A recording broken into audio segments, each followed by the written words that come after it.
Coming up, EFF leader Julius Malema says the party will pursue with Parliament the deployment of soldiers to South African streets. Gauteng province is intervening in the unstable Tshwane Council. Also coming up, heavy rain has wreaked havoc in Port St. John's. And further afield, international relations consultant Dr. Charles Sinkala weighs in on Russian President Vladimir Putin's International Criminal Court warrant of arrest.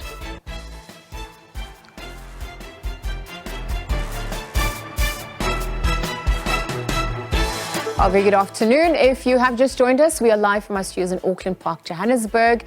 You're watching the Week in Review with myself, Liesl Wilson, where we take a look at some of those top stories that have made headlines and perhaps also kept South Africans talking. On that note, let's get straight into it.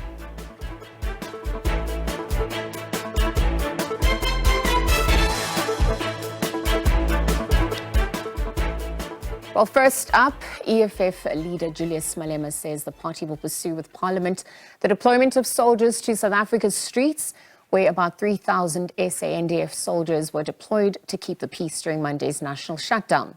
The EFF called for the protest against President Ramaphosa and rolling blackouts.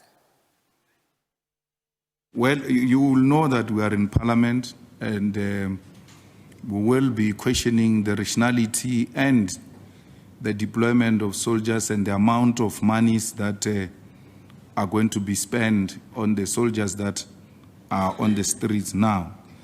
The national shutdown, from its beginning, it was declared to be 1 day.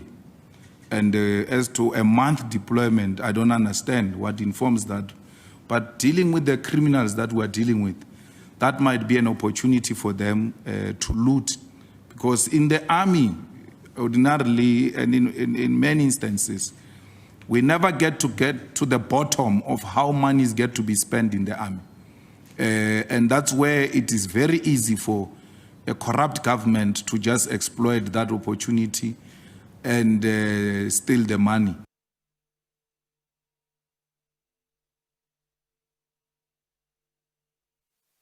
Making headlines, new Deputy President Paul Mashatile has navigated his maiden oral and reply question session in the National Assembly. This comes as Parliament winds down its work in the first term of the year.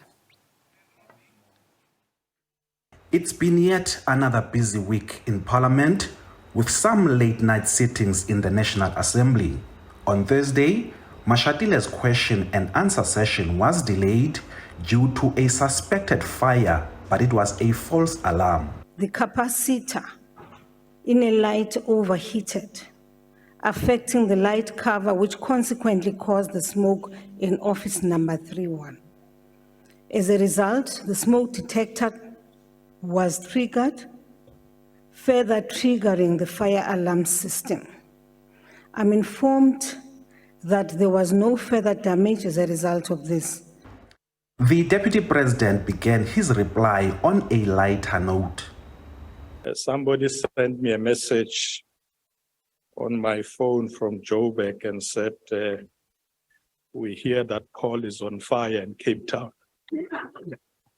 Then it was time to get down to real business as Mashatile refuted allegations made by some opposition parties that the ANC was using its majority to sweep the Phala matter under the carpet.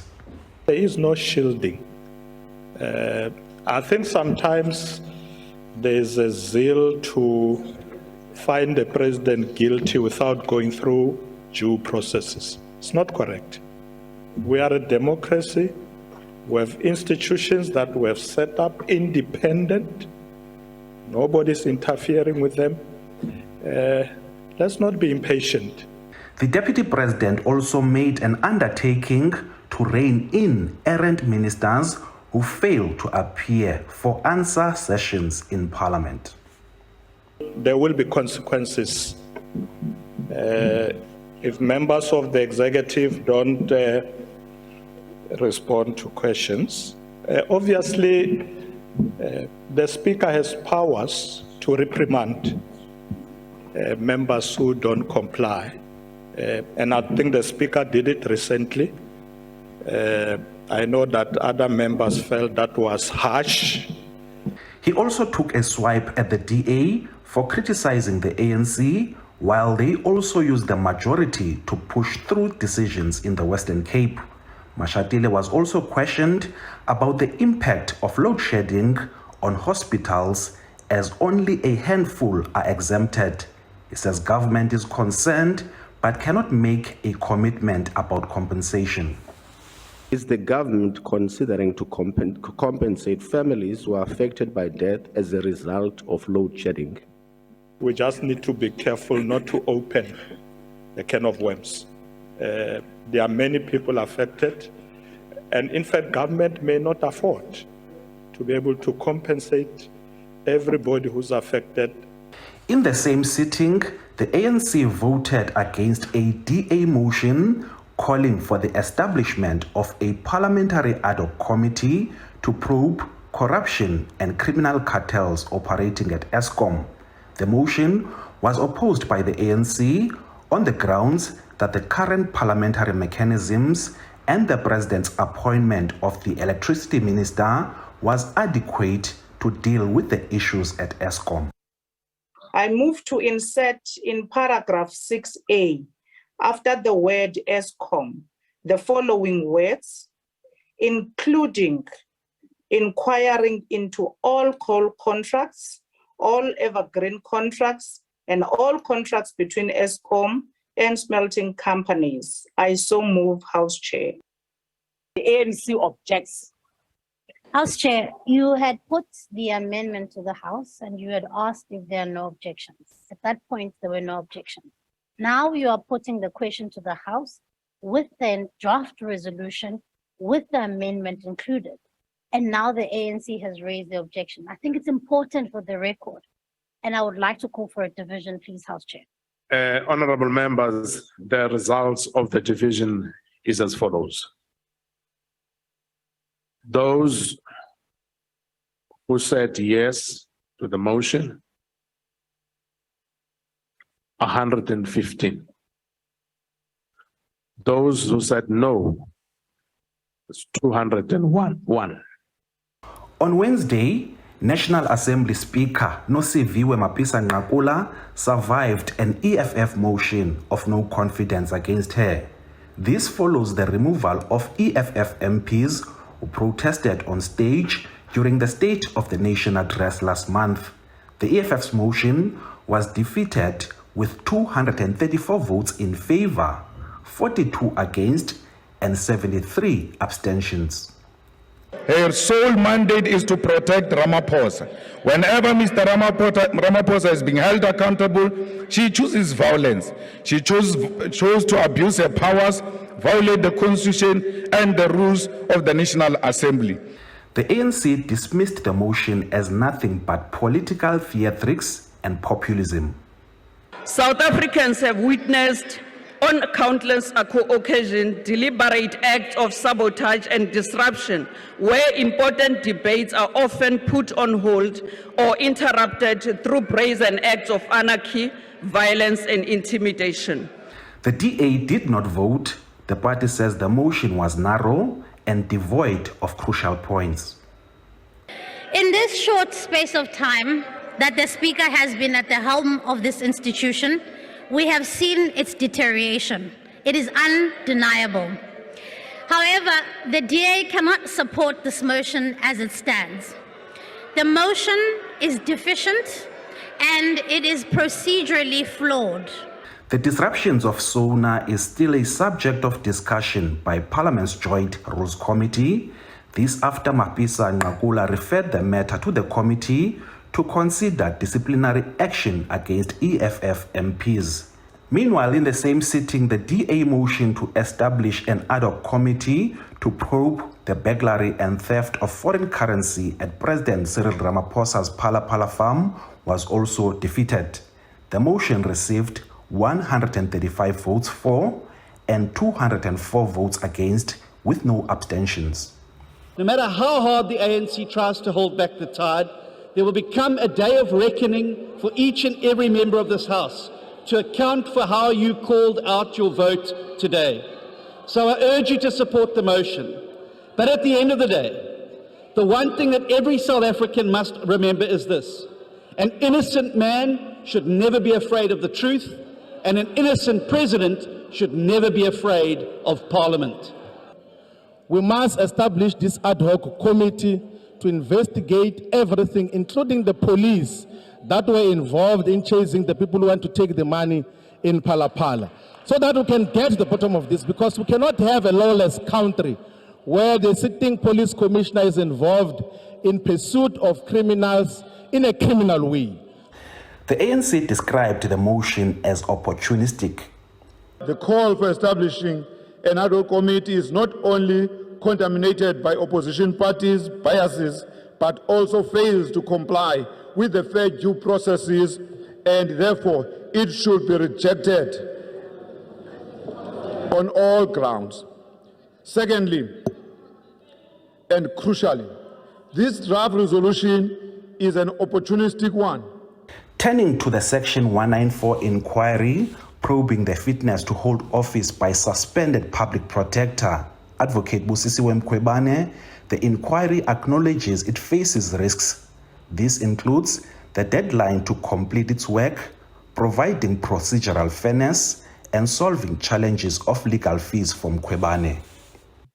The ruling of the Concord that says the public protector has a right to legal representation.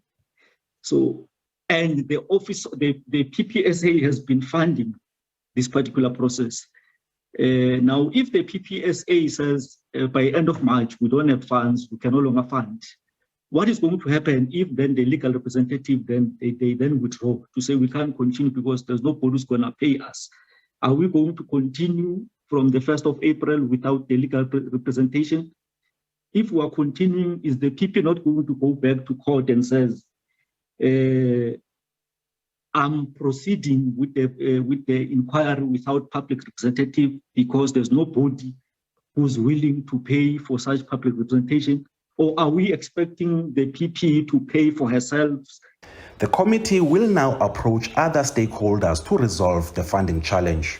It can't be wished away because after next week, Friday, if that is not attended, there's no work, and therefore it has to be attended.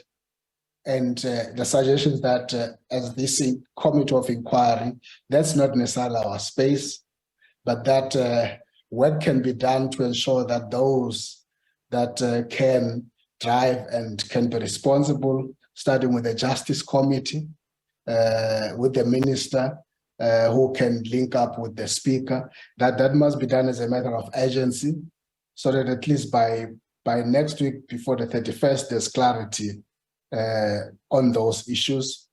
Mkhwebane will be back before the committee on Tuesday. Ulilani Philip, SABC News, Parliament. Legal experts argue that the Electoral Amendment Bill is fundamentally flawed. The Electoral Act is subject to amendment following the historic Constitutional Court ruling that found it to be unconstitutional insofar as it did not allow independent candidates to contest elections. Now, the bill came under scrutiny at the National Conference of the Constitution at the Gallagher Conference Centre in Midrand. SABC News reporter Kani Mapanga reports further. As the 2024 elections draw closer, the Electoral Amendment Bill has come under scrutiny by constitutional experts as something which is fundamentally flawed. The bill remains fundamentally flawed because it doesn't deliver an equitable electoral system. It's not an electoral system that's going to enhance accountability. It's not an electoral system that's going to give a meaningful role for independent candidates to play in our politics going forward. But that does not necessarily mean that the bill will be declared unconstitutional. Lawson Naidu was speaking at the National Conference on the Constitution during a panel discussion on governance and electoral reform. Experts say that meaningful engagement on framing the Electoral Amendment Bill has failed to happen. The Electoral Amendment Bill, as I say, the process, in my view, was a failure of parliamentary public participation. It did not engage in any meaningful way with any other electoral system that may be more appropriate. Scores of delegates shared their views. We don't have a voice. As a person living with disabilities, they are killing our brothers and sisters, they're getting raped every day in our house. Give feminists a role, but they didn't say nothing.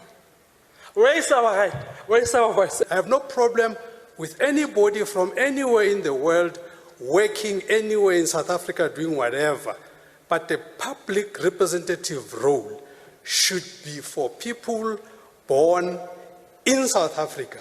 It is said that the true health of a democracy is the ability for citizens to elect who they want to lead them and also to remove. The conference concluded on Friday. Kani Mapanga, SABC News, Midrand. All right, so other news that made headlines this week. The Gauteng province is now intervening in the unstable Tshwane Council. Acting MEC for Cooperative Governance and Traditional Affairs, Faith Mazibuko, has written to Council Speaker demanding to know why Mayor has still not been elected. So the Council has, to date, failed twice to elect a new Mayor, where residents in the metro are worried about the impact on service delivery. It's called South Africa's capital city, but it has no leader. Residents might soon feel the pinch of this vacancy. Any normal sober person would not be happy of the happenings of Tshwane. Any normal sober person, because how can there be any service delivery? They can't. Randall Williams resigned over a month ago after a damning AG report of over 10 billion rand in wasteful and fruitless expenditure. Williams was replaced by Dr. Morunwa Makwarela, who was removed after 7 days following his fake insolvency clearance certificate. After several failed attempts by the Tshwane councillors to elect a new Tshwane mayor, Kokta in Gauteng now demands a comprehensive report from the Tshwane council speaker on why there's still no mayor. The speaker must respond within 3 days of receiving of the acting MEC's letter. The letter to the speaker was prompted by the adjournment of the council meeting that was convened on the 22nd of March 2023 to elect an executive mayor. The acting MEC Mazibuko views the state of affairs in the city in a very serious light. It also means that the city remains without a mayor and is seized with a vacuum at executive leadership. The perpetual failure to elect an executive mayor places the integrity and governance of the municipality in peril. Meanwhile, the Tshwane Multi-Party Coalition petitioned the council speaker with 108 signatures to convene another special council sitting before the end of this week. But the office of the speaker issued a statement confirming that council will only sit next week, Tuesday. We're going to have to take further steps because the coalition and the DA is committed to sorting this out as quick as possible and to get stability in a legal and proper manner. Dragging us into this thing. I mean, we are not COPE, we are not Action South Africa, we are not the DA. They are the ones who are having problems. We don't have the problems. Our 74 councillors are always in council, combat ready to elect the leadership. The South African National Civic Organization, SANCO, is concerned that Tshwane might not meet its deadline to pass the adjustment budget by end of this month, which could be catastrophic to service delivery. Now, without the passing of the budget, then it would mean that the situation is going to be even dire. So from over sitting as a civic movement, we want this budget passed as a matter of agency so that at least services can go to our people. Our people are not receiving services. It's unclear whether Gauteng might put Tshwane under administration, but the DA has already threatened to take the province to court if Gauteng takes over the embattled municipality. Patricia Fasache, SABC News in Pretoria. While Tshwane municipalities, multi-coalition parties continue bickering over the appointment of a new mayor, residents say that service delivery has come to an abrupt halt. One of the city's civic organizations says that the events of the past few weeks in the municipality are both worrisome and shameful. Tshwane municipality, a ship barely afloat and without a captain. And residents are pleading for help, with service delivery taking a sharp nosedive. Here in Winterveld, drivers attempt to negotiate their way through a difficult terrain. The roads here are virtually impassable, and pedestrians' lives are at risk as motorists are forced onto sidewalks. But some have taken service delivery into their own hands. I said to myself, I've got the tools, my own tools, so that I can do something for the community of this Winterveld. I don't think there's any hope in Tshwane. The mayors, we always seeing some new faces. Unemployment is also rife, and many here are dependent on food services provided by this youth-led NGO.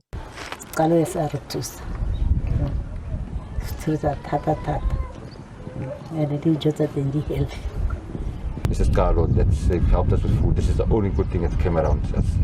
Otherwise, this area is dead with service delivery. As much as we are bright youth, we are interveners. We are a voice and vanguard of the community and the government. So most of our programs are focusing on developing every person who's living near Winterveld, who's living around Winterveld. In Atteridgeville, a concerned residents organization says the multi-party coalition has regressed and collapsed the metro.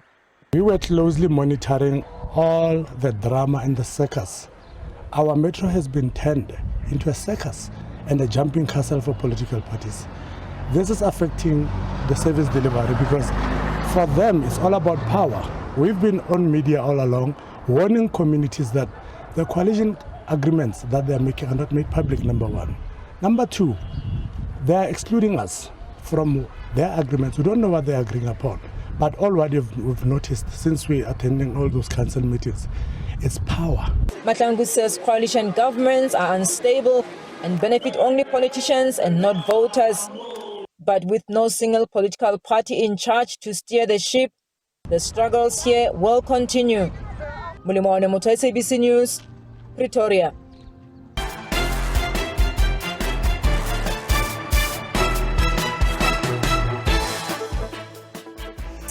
Welcome back. The week in review with myself, Liesl Wilson, continues. In other news now, torrential rain has again caused flooding in parts of Port St. John's. The town was hit hard by a major flood less than a year ago. Heavy rain was predicted for the area by the Weather Service, and more rain is expected today. Parts of the R61 leading into Port St. John's from Tata has also been damaged by the flooding. Torrential rain has collapsed parts of the R61 leading to the small town of Port St. John's. Mud sliding, falling rocks and trees makes it difficult for the motorists to drive through. Shops and streets are flooded. The area is prone to flooding due to its proximity to the Indian Ocean. The floods have caused huge damage. It's having a lot of things because it was raining and at the same time there was also that bad weather of thunder and lightning. So it's affected a lot of households. The roads, there are landslides. The rocks and stones, rocks and sand, everything is falling. So the roads are blocked, the roads are being wiped away literally. So it's something that is, it's chaotic. Villagers rolled up their sleeves to control the free flow of traffic as the R61 lane collapsed in patches. The situation is bad in this area as our holiday resort. It's difficult even to go to Second Beach. The road is collapsed. It's a bad situation. The motorists can be endangered. We engaged now our stakeholders to be on board so that we can give some signs on the road, because even between Tombo and Mpantu, the road is collapsing. Bridges, houses and shops were also severely affected. We are currently assessing the damage because as Ganda, we identify problems of society and provide adequate solutions to it. So we're looking at what we can do as well in terms of arranging resources for the people here. Otherwise, there's a big loss in business and residents have lost a lot of property. Amaz is moshila, everything, fridge and the drink and anything is Amaz we put it inside, so Gana inside anything moshil. I helping that. I don't know what to help it. Provincial government departments including transport, human settlement and social development have dispersed officials to assess the extent of the damage. Some residents have been temporarily accommodated at the Youth Center Hall. Kululeko Nyembezi, SABC News, Port St. John's. As we move on to KwaZulu-Natal, police in KwaZulu-Natal say that they are concerned about an escalation in killings in different parts of the province, where in the space of less than 72 hours, 10 people were shot dead in separate incidents. At least 7 people have suffered serious injuries. The recent crime statistics showed an increase in violent crime across the country, with murders increasing by about 10% year-on-year. An average of 82 people were killed daily in South Africa between October and December last year. KwaZulu-Natal's murder rate remains stubbornly high. In the past couple of days, several murders were reported in the province. On Tuesday, 2 taxi owners were gunned down in Durban. In another incident, a man was killed in Springfield with his wife and 9-year-old daughter. On Thursday this week, 5 people were shot and killed in Otongati in what is believed to have been taxi-related killings. Despite these incidents, police remain confident that they are making inroads. We are not losing the battle. If we are still able to arrest over 2,000 suspects in a week, that's progress. If we are still able to find guns and arrest people for being in legal possession of those firearms, that's progress. We need more of that. We need to operate more as the police, we understand. That's why we have got days that we have identified that here will intensify our operations.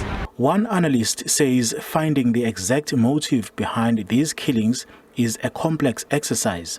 Professor Bheki Mngomezulu says government must intensify its intelligence in order to prevent these incidents. This is a cause for concern because it raises a number of questions. One will be, who is behind these killings? And then the second question will be, why are these people being killed? Is it genuinely as a result of political violence or as a result of taxi violence? Or is there something sinister that is happening which we are unaware of? In another incident on Friday, a DA councillor's bodyguard was attacked in the Zululand area. The motive for the killing is not yet known. Police have again called on communities to work with them to curb these killings. Simpiwe Makanya, SABC News, Durban. Deputy President Paul Mashatile says that it's concerning that stigma and discrimination still form part of the barriers hampering the country from turning the tide against tuberculosis. Mashatile was speaking during the World TB commemorations and the launch of the country's 5th National Strategic Plan to tackle TB, HIV and STIs. Tuberculosis remains one of the leading causes of ill health and death in South Africa. This is exacerbated by the fact that some TB patients do not complete their treatment while others remain missing, which means that they are either undiagnosed or are unreported, even if they are diagnosed. So today, our country joins the rest of the world in observing World TB Day under the theme, Yes, you and I can end TB. Our main commitment here today is to say from the Department of Health side that especially on the side which has to do with the medical intervention, we are very grateful that over the years a lot of progress has been made in terms of on the biomedical side of intervention. As already mentioned, we have moved from where people would get very toxic injections which will damage in curing TB would result in damage to other parts of the body, especially in terms of hearing, and also taking, as the testimony earlier on, multiple tablets. We are very grateful that through the work of our medical scientists we have progressed such that currently that time of taking 24 tablets is no more applicable, much more reduced in terms of the number of tablets one needs to take, and all those injections which used to cause a lot of damage has already been done away with. All right, so news further afield now. Former Russian President Dmitry Medvedev says that any attempt to arrest Russian President Vladimir Putin on the International Criminal Court warrant of arrest would be a declaration of war. Medvedev, who is now deputy chairman of Russia's Security Council, says that the West has been clear about its hatred for Russia. The ICC has accused Putin of committing war crimes by unlawful deportation of children from occupied areas in the Ukraine to Russia. Kailiche Kumalo has more. An arrest warrant that took the world by storm and frowned upon by Russia. The International Criminal Court wants Russian President Vladimir Putin incarcerated. Putin's staunch ally, Dmitry Medvedev, now dares that the move will amount to declaration of war against Russia.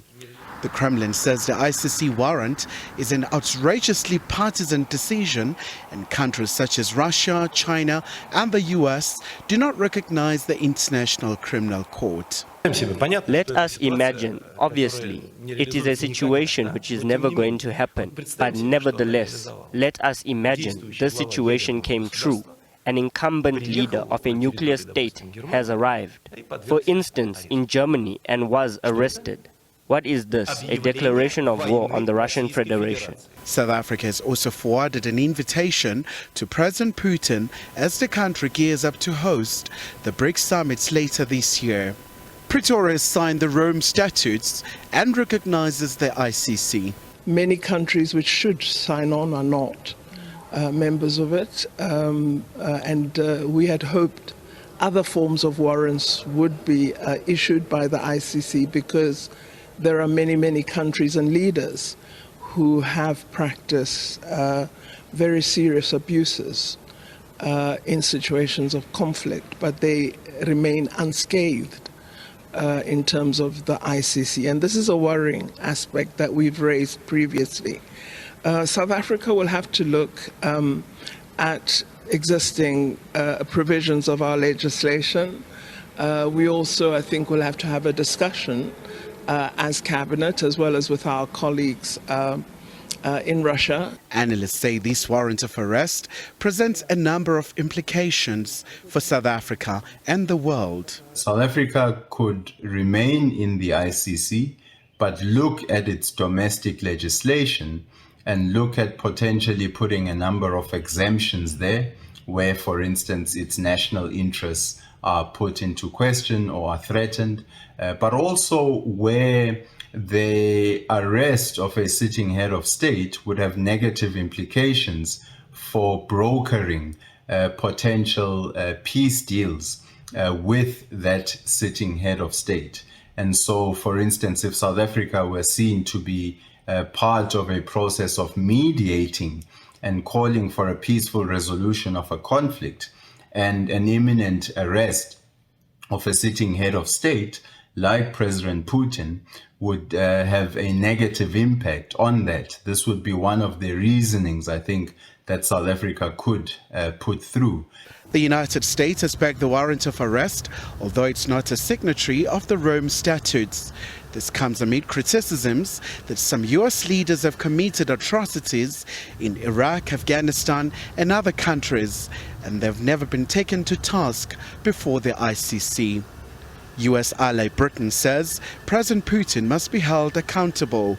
This is a historic moment in the conflict in Ukraine. The International Criminal Court, which operates independently, has issued an indictment for President Putin and the Children's Commissioner for appalling crimes against children. And whilst they operate independently, it's really important the international community support them and give them the tools to do the job. Neither Russia nor Ukraine are members of the ICC, although Kyiv granted its jurisdiction to prosecute crimes committed on its territory. Kailiche Kumalo, SABC News, Johannesburg. All right, so for more on this, we're joined by Dr. Charles Sinkalo, who's an international relations consultant. Dr. Charles, good afternoon. Thank you for your time here on the SABC. Thank you. I want to start off, with the developments since the warrant of arrest was issued by the ICC about a week ago. And a lot of sentiments have come through. What do you make about the statement that the ICC prosecution is reserved for the West's enemies? How would you weigh in on that? Thank you very much. Good afternoon to your viewers. It is quite unfortunate that the ICC, the International Criminal Court, has taken up this step, instead of pursuing the diplomatic talks to respect and recognize the sovereignty of Russia in the conflict between them and as well as Ukraine. That is a futile exercise, as we have likely heard that the former president of Russia has indicated that pursuing to arrest President Putin will be actually the declaration of war. Yeah, absolutely. And also Russia is not a member of the ICC, doesn't recognize it. So what does this arrest warrant then mean for Vladimir Putin? In reality, where, as we know, Russia doesn't recognize the ICC court and doesn't extradite its citizens. Of course, it's just a futile exercise. It's got no bearing at all. The recognition of ISIS is, has got nothing to do with the Russian advancement or pursuing the agenda of them standing up in their position where they are. ISIS has been recognized as very selective in terms of pursuing the cases, and I think it is compromised, and most of it is actually funded by the United States of America. This also speaks to the question that what is the motive behind the ISIS in terms of bringing the peace to those two nations that has been engulfed.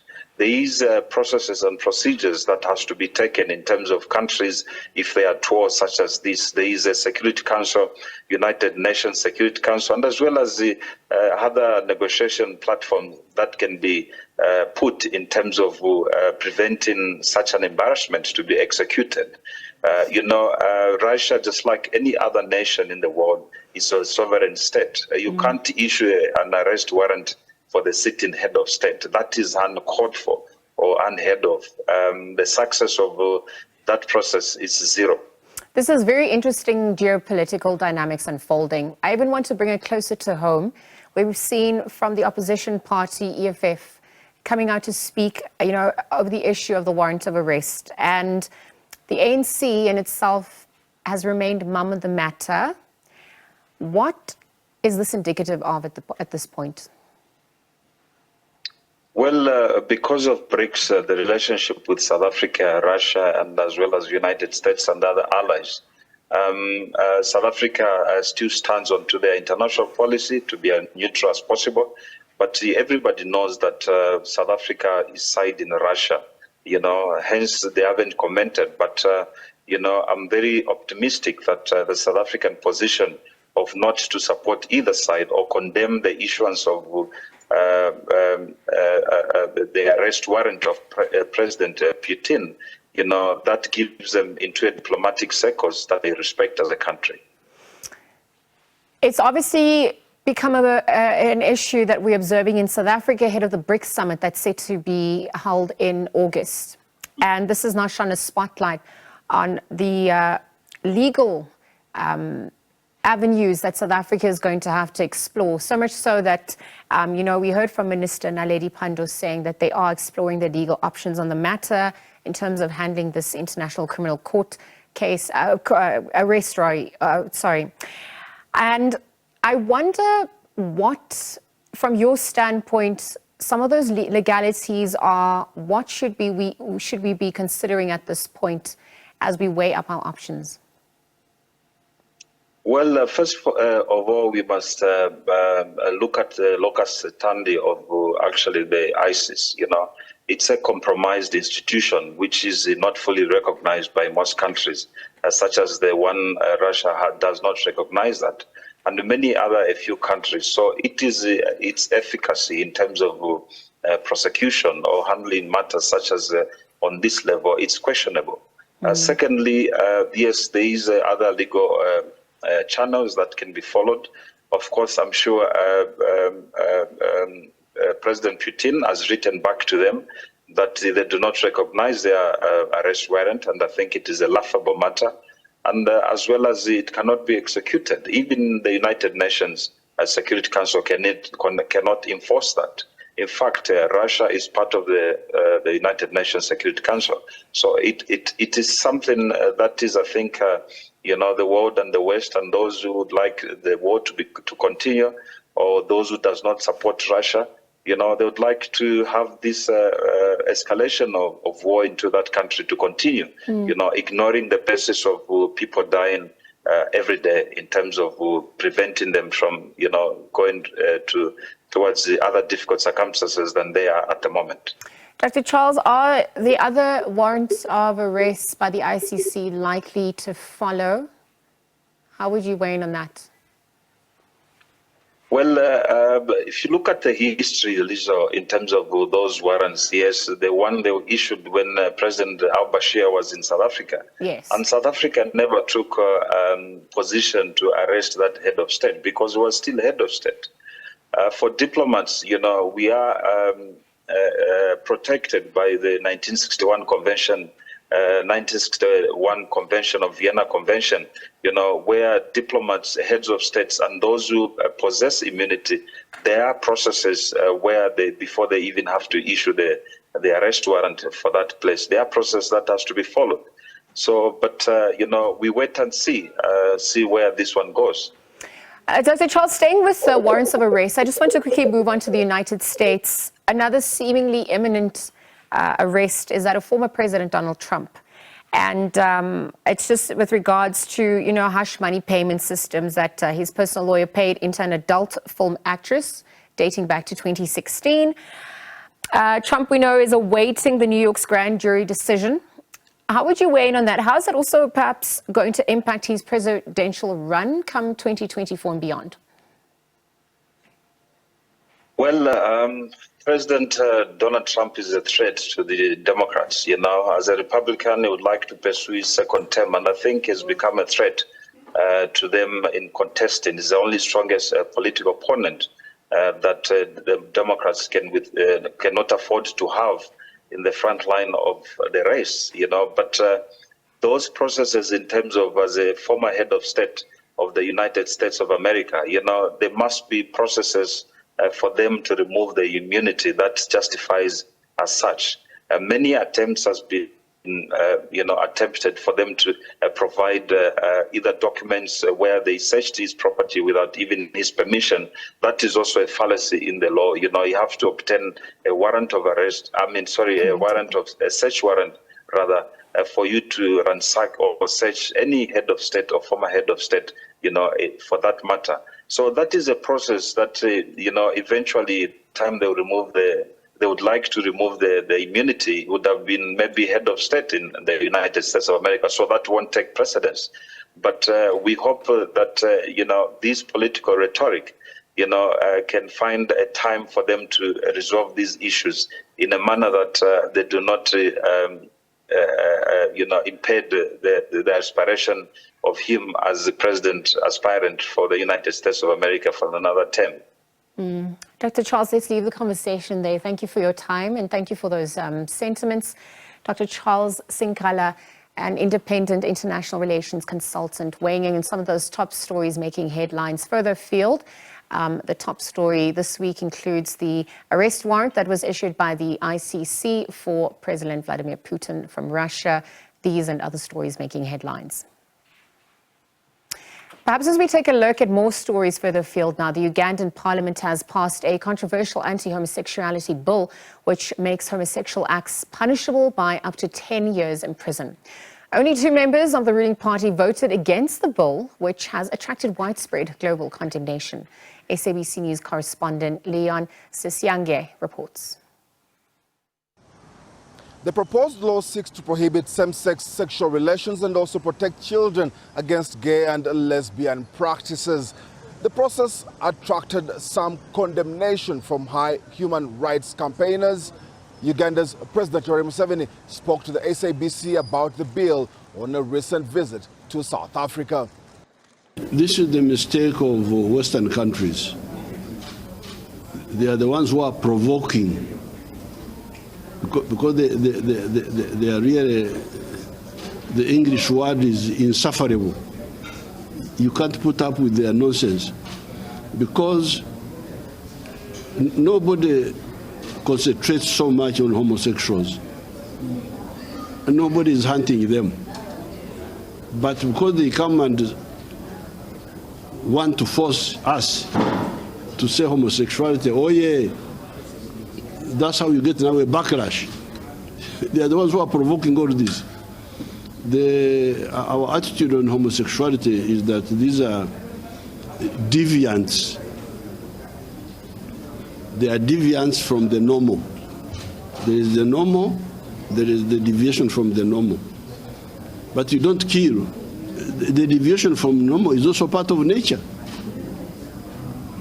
You can get somebody born with 6 fingers instead of 5. You can't kill him. But then you don't go around and say, oh, this one, the deviation is the normal. It is the provocation by the Western countries. An earlier version of the bill was declared null and void on a legal technicality, but experts believe that won't be the case this time. Amnesty International has condemned the proposed law, saying it encourages homophobia against sexual minorities. The bill will next go to President Museveni, who is expected to sign it into law. Leon Senyange, SABC News, Kampala, Uganda. President Cyril Ramaphosa has assured Belgian King Felipe that South Africa will continue to use its channels to bring to an end the Russia's war in Ukraine. King Felipe and Queen Matilda are on a state visit in Pretoria, the first by the Belgian monarchy to South Africa, and it aims to fortify bilateral relations between the two nations by boosting trade, foreign direct investment and tourism. As the conflict in Ukraine shows no sign of ending, President Cyril Ramaphosa says the war between Russia and Ukraine has precipitated global cost of living crisis. He told the Belgian King Philip that these are very difficult times and reiterated South Africa's position in calling for a dialogue to end the conflict. The ongoing conflict between Russia and Ukraine is of great concern to all of us. As South Africa, we continue to emphasize the importance of finding a peaceful solution to the crisis. As you rightly said in 2013, Your Majesty, dialogue and reconciliation can change the world. And this is what we believe is important in as far as bringing that conflict to an end. Belgium says they are committed to finding a concrete solution in Russia-Ukraine conflict. And on the situation in Ukraine, this is the major foreign policy issue for Europe, and it will likely remain so, I'm afraid, for the next months. We are fully committed to help Ukraine defend itself. We see this as essential to defend European security, but also the UN Charter's principle. But we understand South Africa's choice to remain aligned in the conflict, which is a distant one for your citizens. But we have always looked up at South Africa as the key partner for peace and the defense of human rights and basic international principle.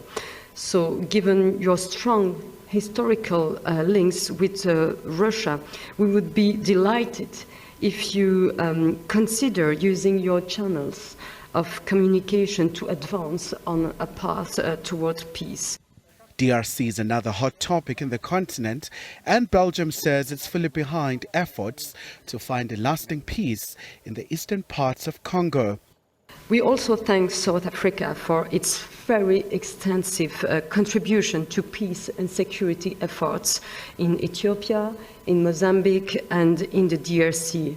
The contribution of South Africa troops in regional initiative is really particularly appreciated. And on the DRC, I must say that we are very concerned about the situation in the East and the risk of further regional instability. And that's why we are pushing at the EU side to do more with concrete initiatives, especially in the field of the reform of the security sector.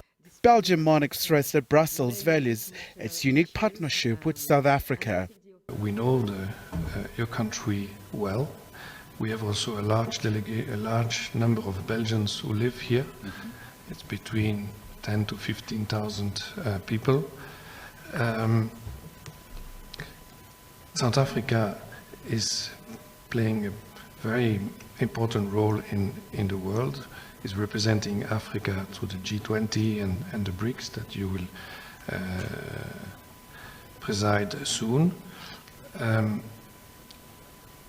But by this visit, we want to emphasize the collaboration and to bring it to a higher level, to foster more collaboration in all kinds of sectors. Meanwhile, Belgium is traditionally among the 10 major sources of international tourists to South Africa.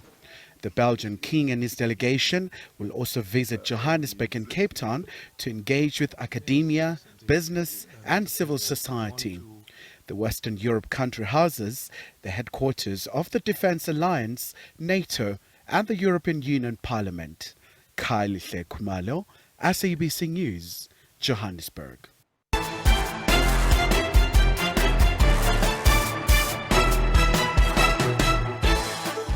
Right, welcome back. The Weekend Review continues. In other news now, macro workers affiliated to the trade union SACAO have begun a 10-day strike. Employees have been offered a 4.5% increase and are demanding 12% and a 20% commission on sales. Massmart, which owns the macro stores, has rejected the demands. Thousands of SACAO members marched to Macro in Silver Lakes, calling for a better pay and improved working conditions. It's been almost 12 months since SACAO declared a wage dispute with Massmart and rejected its 4.5% wage offer.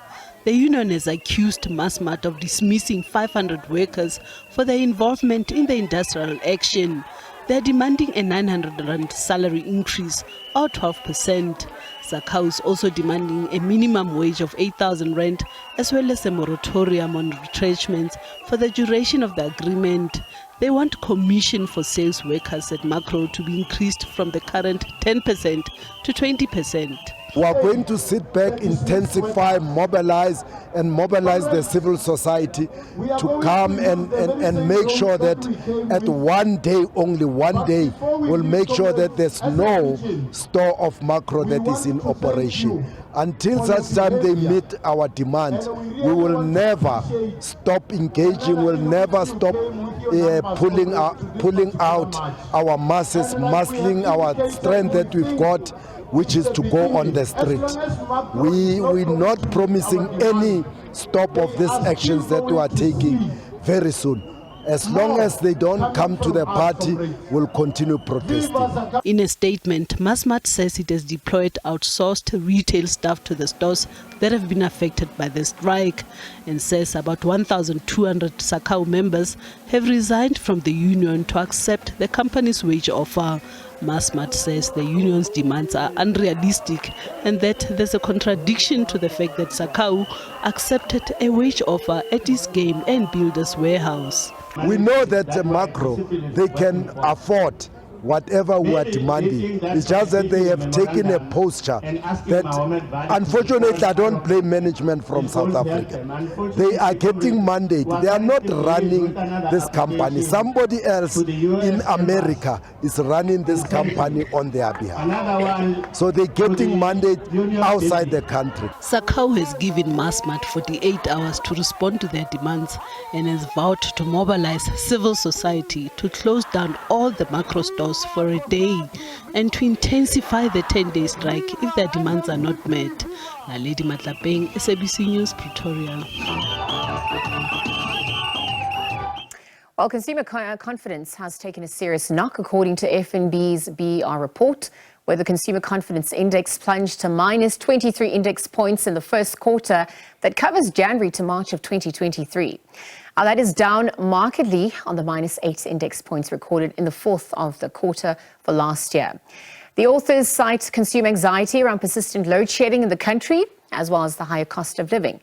And there appears to be a general propensity to decrease spending, with even higher income households also choosing to hold off on its spending. According to the authors of the report, this is the third lowest reading of the CCI recorded since back in 1994, indicative of extreme concern among consumers about their household finances and the fortunes of the wider economy.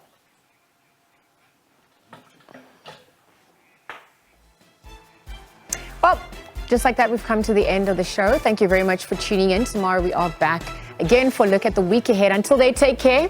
But it's goodbye for now from myself and the team.